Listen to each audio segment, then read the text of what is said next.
पिछले एपिसोड में हम सभी ने देखा कि कैसे काली और गरुड़ा के बीच में लड़ाई होती है, जिसके बाद काली घायल हो जाती है और फिर भगवान के आशीर्वाद से काली एक बार फिर से गरुड़ा से लड़ने के लिए निकल पड़ती है।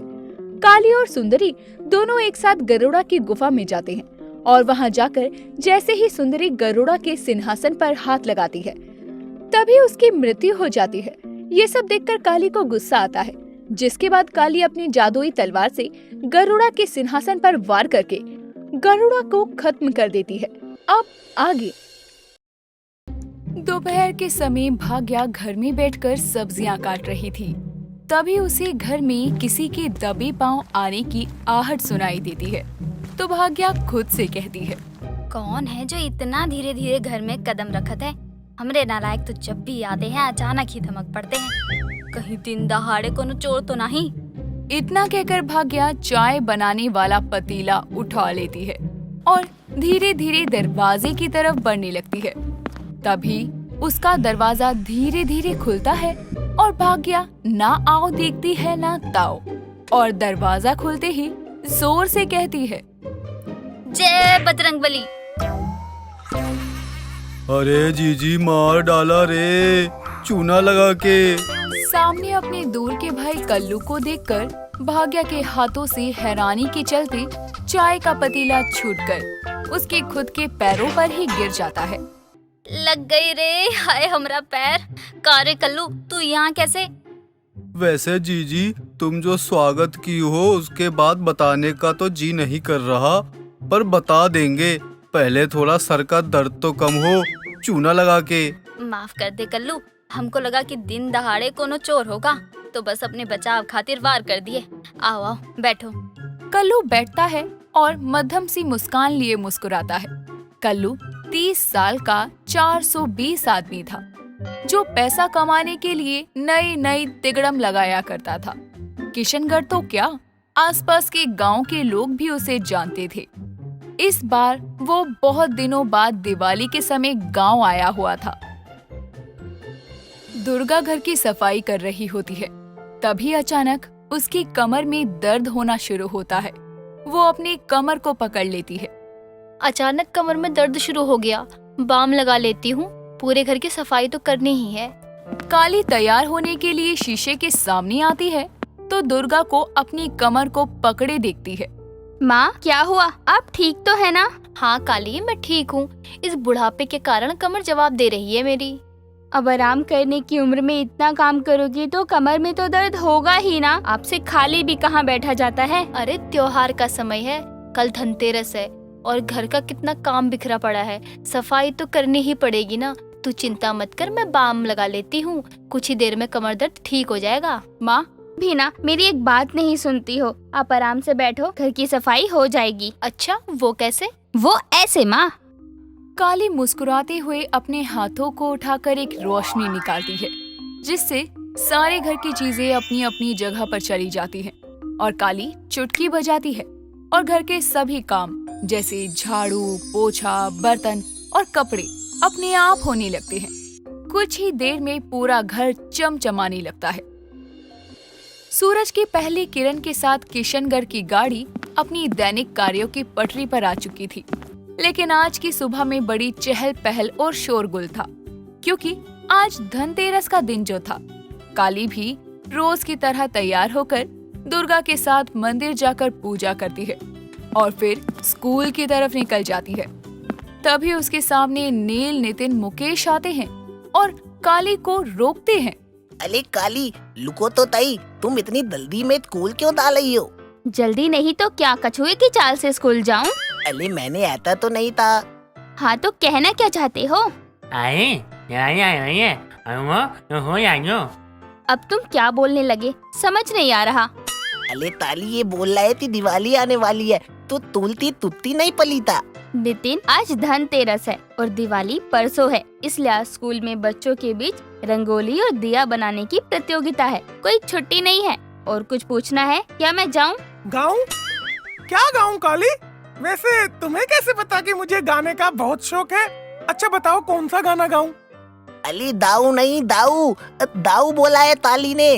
और तबल डाल दो तूने अपनी पतीतल आवाज में दाया तो। इन तीनों के चक्कर में रही तो स्कूल के लिए लेट हो जाऊंगी। वैसे भी बच्चों की प्रतियोगिता के लिए तैयारी भी तो करनी है।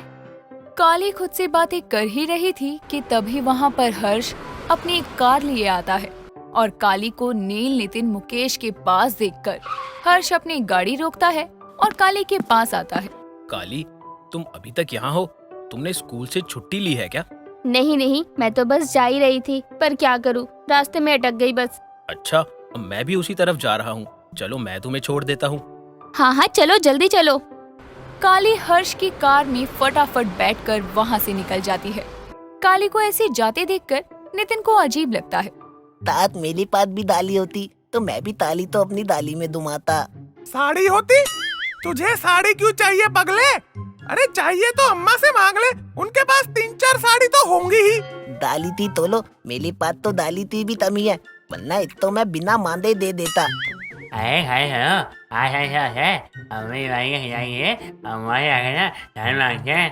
तलो। भाग्या घर के बाहर कल्लू के लिए खाना लेकर आती है और उसे दे ही रही होती है कि तभी पंचायत ऑफिस जा रहे गुलशन की नजर कल्लू पर पड़ती है, तो वो भाग्या को रोकते हुए कहता है, अरे भाग्या बहन, ये लक्कड़ बग्गे की शक्ल का आदमी कब पैदा हो गया तुम्हारे घर में? जीजी, ये बुढ़ा हमको लक्कड़ बग्गा बोलत है, चूना लगा के। का सरपंच जी, खुद छुछुंदर जैसी शक्ल लेकर हमरे दूर के भाई को लक्कड़ बग्गा बोलत हो? भाई, वो भी दूर का, यानी कल्लू। अरे तो पहले बताना था ना, मुझे तो तुम पहचान में ही नहीं आए। वैसे अचानक कैसे आना हुआ इस लक्कड़ में, मेरा मतलब आपके दूर के भाई का? बड़ी पंचायत है सरपंच जी आपको। खैर, हमारा भाई कल्लू गांव में मिठाई की दुकान का बिजनेस करने खातिर आया है। इस दिवाली कल्लू की मिठाई खाएगा पूरा किशनगढ़। सरपंच जी, जीजी सही कह रही है। वो का है ना, हमारा एक दोस्त खोए का व्यापारी है और हम अच्छी मिठाई बनाना जानत हैं, तो सोचे दिवाली पर नया काम शुरू कर ले, चूना लगा के। चलो सही है, ये बात हमको पहले पता चल गई। अब गांव में नई मिठाई की दुकान तो खुलेगी और गांव वालों को ज्यादा दूर भी नहीं जाना पड़ेगा। हाँ, बाकी आपको जहाँ जाना है जल्दी जाइए। वैसे भी सचिव जी आपके इंतजार में बैठे होंगे। कल्लू सोमगढ़ में पहुंचकर छेलू, मुन्ना और लालू से मिलता है, तो लालू उसे देखकर कहता है, मुन्ना भाई, तो चिंदी चोरी आड़े के करे? ज्यादा बकवास ना करो, तुम बेरोजगार को काम पर लगाने आए हैं हम यहाँ, चूना लगा के। वो तो पता ही है, लेकिन इस बार क्या तिगड़म लगाए हो कल्लू मामा? फालतू का रिश्तेदारी जोड़ने का जरूरत नहीं है, और बात ऐसी है कि गांव से कुछ ही दूरी पर हमारे दोस्तों का ठिकाना है, जिसके पास नकली खोया का भंडार है। उसी खोए का मिठाई गांव में बेचकर पैसा कमाने का प्लान है, चूना लगा के। क्या बात है कल्लू मामा, दिवाली का समय में एकदम पटाखा स्कीम लाए हो। हाँ, तो बस किराए पर एक दुकान लेकर मिठाई बेचने का धंधा शुरू करो, और का चूना लगा के। धनतेरस और दिवाली के चलते बाजार में बहुत रौनक और चहल पहल थी। गांव के लोग बर्तन की दुकान पर नए बर्तन खरीदने आए हुए थे। साथ ही बाजार में तरह तरह के दियों और साज सजावट के सामान की भी भरमार लगी थी। झुमरी रज्जो के साथ बर्तन लेने के लिए बाजार आई हुई थी। तभी एक गिलास को देखते हुए झुमरी कहती है, रामचरण जी, एक गिलास कैसे दिए? 1500 रुपए का प्रधान पत्नी जी। काहे? इसमें टंकी जितना पानी भर सकते हैं का? अच्छा मजाक करत हो प्रधान पत्नी जी। हाँ, तो शुरुआत किसने किया? धनतेरस पे बर्तन का भाव इतना भड़का है क्या अचानक से? ये स्टील का एक गिलास 1500 का बता रहे हैं। हाँ काका, त्योहार में इतनी महंगाई? अरे रज्जो बिटिया, त्योहार पर तो महंगाई हो ही जात है। बाकी इस स्टील का नहीं, चांदी का गिलास है, इसलिए महंगा है। क्या माँ, मेरा तो समझ में आता है, लेकिन आपको भी स्टील और चांदी की पहचान नहीं?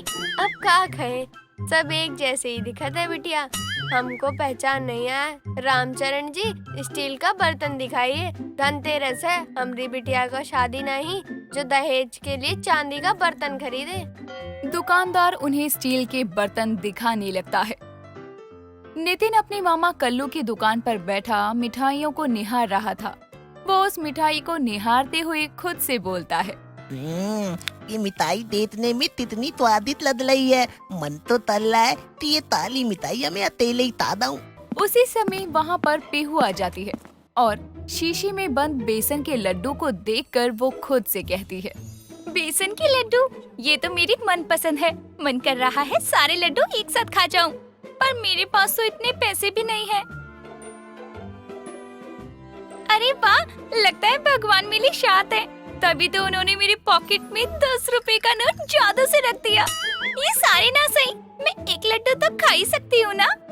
इतना बोलकर अब पीहू अपने हाथों में 10 रुपए का नोट लिए नितिन की दुकान पर जाती है और उनसे उस 10 रुपए से एक लड्डू खरीद लेती है।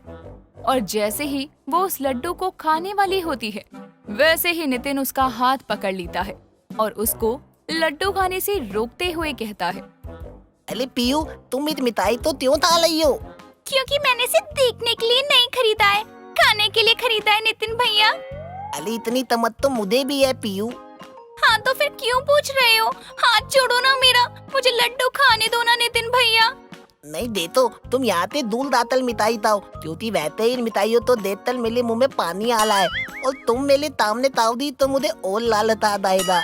नितिन की बात को सुनकर पीहू को गुस्सा आ जाता है और इस तरह उन दोनों में एक लड्डू को लेकर लड़ाई छिड़ जाती है। वो दोनों आपस में लड़ ही रहे थे कि तभी वहाँ पर हर्ष अपनी कार से आता है और उन दोनों को इस तरह से लड़ते देखकर वो अपनी कार से बाहर निकलता है और उन दोनों की लड़ाई के बीच में आ खड़ा होता है। अरे नितिन, क्यों बच्ची को परेशान कर रहे हो? देखो ना हर्ष भैया, नितिन भैया मुझे ये लड्डू खाने नहीं दे रहे। अली ऐते तैते ताने तू इतने लड्डू ताता देतल मेला मन में लड्डू ताने ता तलेदा ना, वैसे ही मैं बहुत मुत्तिल थे तुझ तो लड्डू ताने ते लोतल बैठा हूँ।